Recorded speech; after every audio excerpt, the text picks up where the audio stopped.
नमस्कार, मैं हूं निशांत और स्वागत है आपका मेरे YouTube चैनल पे।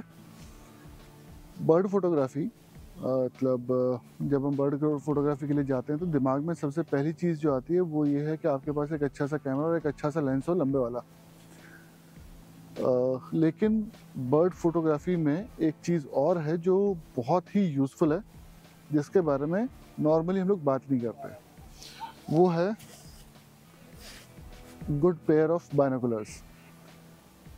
मैं जो यूज़ कर रहा हूँ ये निकॉन का प्रो स्टाफ P7 है और ये बिगिनर लेवल का आप कह सकते हैं। इससे महंगे भी बहुत आते हैं, इससे सस्ते भी बहुत आते हैं, but this is nice one.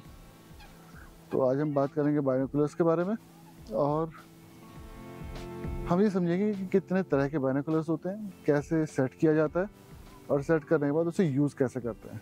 So stay tuned, I will be back.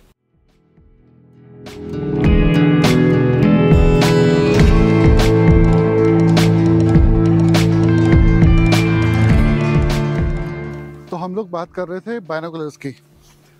दो तरह की बाइनोकुलर्स हैं जो मार्केट में इजीली अवेलेबल हैं। सबसे पहली है ये रूफ प्रिज्म बाइनोकुलर्स, और जो दूसरी तरह की बाइनोकुलर आपको मिलेगी वो है पोरो प्रिज्म। पोरो प्रिज्म जो है वो थोड़ी सी पुराने तरह की बाइनोकुलर्स थी जो कि आप पुरानी फिल्मों में देखते थे, जिनमें प्रिज्म साइड में ऑफसेट होता है और साइज़ में थोड़ी बड़ी होती है, बल्कि होती है।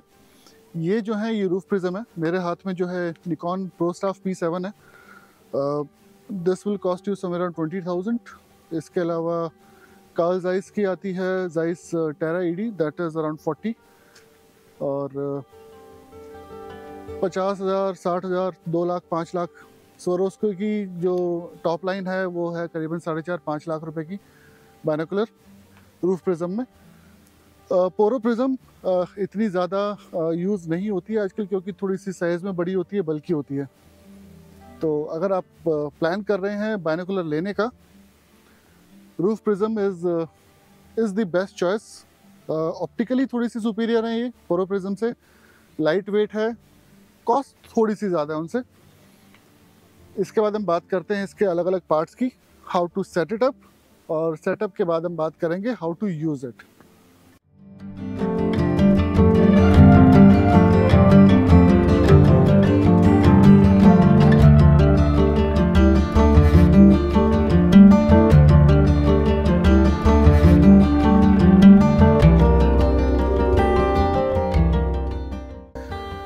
हम जब कभी भी बाइनोकुलर लेने के लिए मार्केट में जाते हैं तो आपको क्या ध्यान रखना है? सबसे पहले बाइनोकुलर की पावर। आप नंबर सुनेंगे 10x25, 8x25, 10x42, 8x42, कई जो हैं उससे ज़्यादा भी हैं, 1050, 850। बेसिकली उसका मतलब क्या है? उसका मतलब है जो पहला है 10 या 8 या जो भी है वो है मैग्निफिकेशन पावर, और दूसरा जो नंबर आता है जैसे 42 है या 50 है, 25 है, वो है फ्रंट एलिमेंट का डायमीटर का साइज़। तो वो दो चीज़ें जो हैं वो आपको ध्यान रखनी है। अगर आप बर्डिंग कर रहे हैं तो बर्डिंग में जो सबसे ज़्यादा यूज़ होने वाली दो तरह की बाइनोकुलर्स हैं जो पावर वाइज अगर मैं बात करूं, वो है 8x42 या 10x42, दूसरा है 8x50 या 10x50। 10x50 में ये थोड़ा बड़ा हो जाता है। बड़ा होने के कारण आपको लाइट जो है वो ज़्यादा गैदरिंग होती है लाइट की। फ्रंट एलिमेंट बड़ा होगा तो लाइट ज़्यादा आएगी, ये एक उसका एडवांटेज है। लेकिन दूसरा जो उसका जो दूसरा पहलू है उसका पूरा, वो है कि वो साइज़ में बड़ी हो जाएगी और वेट बढ़ जाएगा।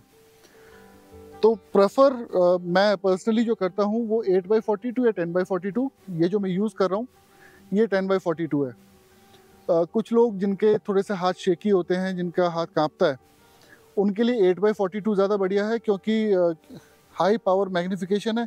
तो आपका हल्का सा भी जो मूवमेंट है, हल्का सा भी वाइब्रेशन जो है, वो आपको बहुत ज़्यादा एम्पलीफाई होकर आपकी आँख में नज़र आएगा।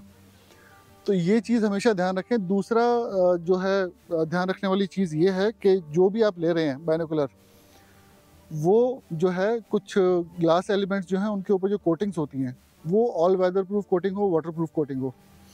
ये दो चीज़ें कभी भी खरीदने से पहले हमेशा ध्यान रखें ज़रूर।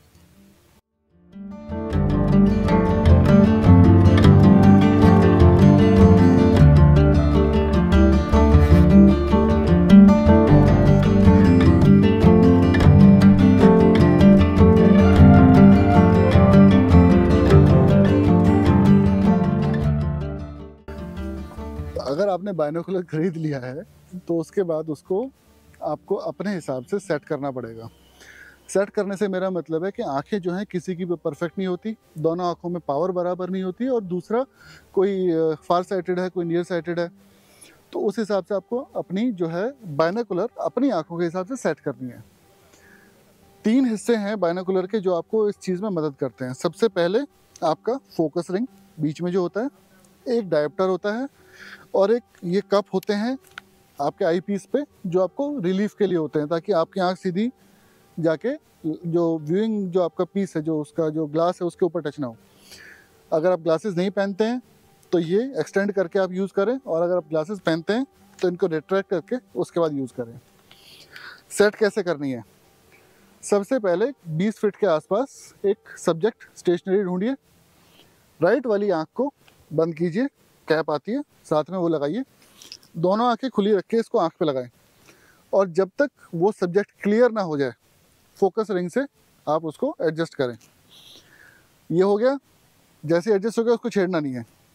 आई कप निकालिए इसमें से, राइट में से लेफ्ट को बंद कर लीजिए, और लेफ्ट में लगा के फिर डायोप्टर जो है आपका, डायोप्टर के हिसाब से उसको सेट कीजिए। अब आपकी राइट विजन, राइट वाली आंख से जब आपको बिल्कुल साफ दिखने लग जाए, उसके बाद डायोप्टर को छेड़ना नहीं है। अगर जैसे मेरी जो लेंस, मेरी जो बाइनोकुलर है, इसमें डायोप्टर लॉक हो जाता है, लॉकेबल डायोप्टर है, लॉक कर लीजिए। लॉकेबल नहीं है, एक हल्का सा निशान लगा लीजिए कि यहाँ पे मेरा डायोप्टर सेट है, तो कभी हिल भी जाए तो आप वापस उसको बिना दोबारा से पूरी एक्सरसाइज किए सेट कर सकते हैं। वो चीज़ करें, और उसके बाद आपका बाइनोकुलर जो है वो रेडी है यूज़ करने के लिए ऑन फील्ड। आपको जो विजन जो उसके बाद जो मिलेगा, उसमें जो पिक्चर मिलेगी वो बिल्कुल क्लियर आएगी। तो ये है बाइनोकुलर।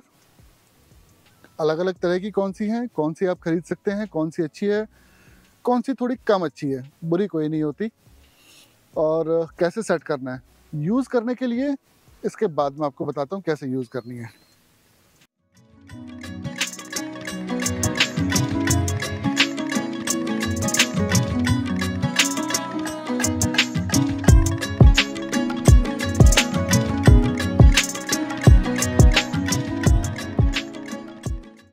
तो मौसम आज का बहुत अच्छा तो है नहीं, स्टिल कुछ वीडियोस हैं जो आपने देखे अभी।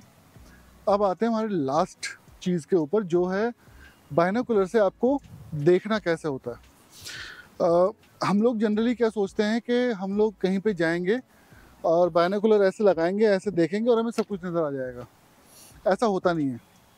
आप अगर किसी वेटलैंड पे हैं या किसी पानी के आसपास हैं, वाटर बॉडी के आसपास है, और वहाँ पे आपको खुला काफ़ी जगह मिल रही है, तो वहाँ पे आप शायद ये कर भी पाएँ कि एक एक करके आपने सारे बर्ड्स वहाँ पे जितने हैं वो बाइनोकुलर लगाए लगाए देख लिए। लेकिन जब आप होते हैं फॉरेस्ट में या ऐसी जगह जहाँ पे कि थिक है, पेड़ के अंदर कोई बर्ड आपको देखना है, उस टाइम पे जिन चीज़ों का आपको ध्यान रखना है, सबसे पहला ये कि आपकी जो फोकस है, उससे पहले आप एक जनरल व्यूइंग एरिया में, जैसे जो जनरल डिस्टेंस होता है हमारा 10 फीट, 15 फीट, 20 फीट के आसपास का, जितना कि आप उम्मीद करते हैं कि बर्ड इतना दूर तो मेरे से होगा, उस एरिया पे इसको फोकस करके रखें। दूसरा, जब आप जाते हैं तो पेड़ के अंदर ऐसे ऐसे आप नहीं ढूंढ पाएंगे जो है बर्ड को। आपको पहले नेकेड आई से बर्ड की मूवमेंट देखनी है कि किस एरिया में मूवमेंट हो रही है, और जब उस एरिया में मूवमेंट हो रही है, उस मूवमेंट को आपको तभी बाइनोकुलर अपनी आंखों के आगे लेके आना है, और फिर वो आपको बर्ड वही नज़र आएगी। तो ये थोड़ा सा प्रैक्टिस का काम है कि आप जैसे ही बाइनोकुलर ऊपर लेके आए, आपको सेम वही चीज़ नज़र आए जो आपको नेकेड आई से नज़र आ रहा है। तो 2 चीज़ें हैं ये जिसका आपको ध्यान रखना है। तीसरा, ऊपर नीचे मूव करेंगे तो आपका जो इसके अंदर इमेज है वो स्ट्रेच होती है, उसकी आपकी क्लैरिटी चली जाती है। तो उसका जो है ना, आप अगर मूव कर रहे हैं ऊपर से तो स्लो मूव करें। पेड़ों के अंदर अगर आप कुछ ढूंढ रहे हैं तो स्पीड को बिल्कुल स्लो, उसमें आपकी पिक्चर डिस्टॉर्ट नहीं होगी। तो ये 2-3 चीज़ें हैं जो आपको ध्यान रखनी है जब भी आप बाइनोकुलर को यूज़ कर रहे हो कहीं पे भी। तो ये थी हमारी बाइनोकुलर की क्लास, छोटी सी। होपफुली आपके काम आएगी, आपको ये यूज़फुल लगी होगी। आपको अगर यूज़फुल लगी है, लाइक शेयर सब्सक्राइब प्लीज़। और अगर यूज़फुल नहीं लगी तो क्या एडिशनल था इसमें या क्या है जो आपको पसंद नहीं आया, वो नीचे कमेंट में लिखें। तो फिर मिलते हैं किसी नई वीडियो में, तब तक के लिए थैंक यू वेरी मच। जय हिंद, बाय बाय।